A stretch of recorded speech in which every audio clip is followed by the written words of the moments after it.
होता है। तो उसे ही जू से एक संदेश मिलता है जिसमें उसके पिता की देखभाल करने के लिए उसे धन्यवाद दिया जाता है। उस रात बाद में ही जू को पता चलता है कि उसकी बहन दक्षिण कोरिया वापस आ गई है। वह उस रात को याद करने लगती है जब उसकी मां ने उसे इना की जगह लेने के लिए कहा था। जिस तरह से सायोन ने उसे शादी की अंगूठी दी थी और उसे असली मालिक के आने तक उसकी देखभाल करने के लिए कहा था, वह अपना मन बदल लेती है और ब्लैक फोन रखने का फैसला करती है। इस बीच सायोन घर जाते समय यूरी को फोन करके सांगवू के बारे में पूछता है। यूरी, जो एक बकवास करने वाला व्यक्ति है, बताती है कि सांगवू एक अनाथालय में रहता था और सायोन को लगता है कि यह नूरी ड्रीम सेंटर है। यूरी के साथ उसकी कॉल के बाद अपहरणकर्ता मतलब ही जू कॉल करती है। इस बार वह सायोन के सवाल का जवाब देती है कि अगर वह हीजू को छोड़ देगा तो उसे क्या मिलेगा। हीजू अपनी बहन की वापसी का मुद्दा उठाती है और पूछती है कि क्या सायोन को इना को वापस पाने और उससे तलाक लेने में कोई दिक्कत नहीं है। हालांकि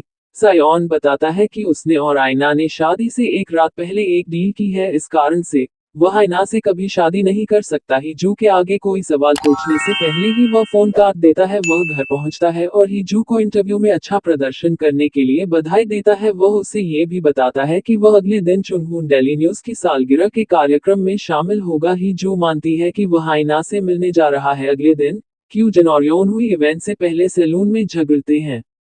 इवेंट अच्छा चलता है और हुई ह्योंग ये दिखाने की कोशिश करता है कि वह सायोन को अपने साथ शामिल करने के लिए कड़ी मेहनत कर रहा है। चेयरमैन दो क्यों को चिंता है कि सायोन के बिना राष्ट्रपति चुनाव ठीक से नहीं हो पाएगा। इस बीच योन जू ही जू को डांटती है कि उसने सायोन को उसके असली पिता के बारे में पता लगाने दिया। जब वह महिलाओं के कमरे में होती है तो ही जू लड़कियों को उसके बारे में बुरा भला कहते हुए सुनती है, जबकि वे आईना के बारे में बहुत कुछ कह रही होती हैं।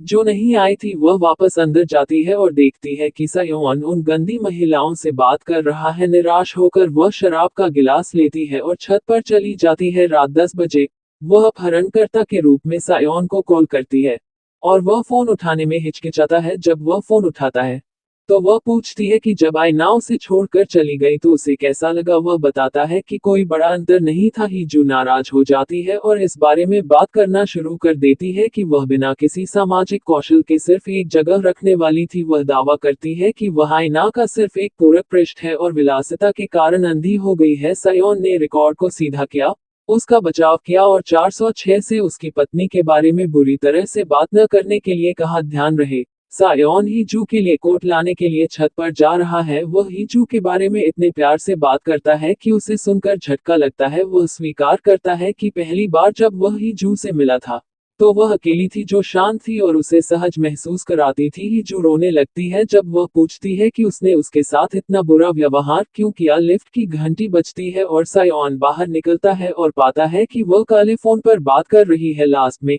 हम पाते हैं कि जब वह अपना बयान देने जाता है और पुलिस वाले से फोटो लेने का वादा पूरा करता है तो उसे हीजू का रहस्य पता चल जाता है। वह चौंक गया जब पुलिस ने बताया कि हीजू ने उन्हें कार रोकने के लिए कितनी जोर से चिल्लाया। उसने उनके डैशकैम से फुटेज मांगी और पहली बार हीजू की आवाज सुनकर हैरान रह गया। पहले तो सायोन वीडियो सुनकर बहुत नाराज हुआ, लेकिन फिर अचानक वह शांत हो गया और अंदर ही अंदर हर चीज पर सवाल उठाने लगा।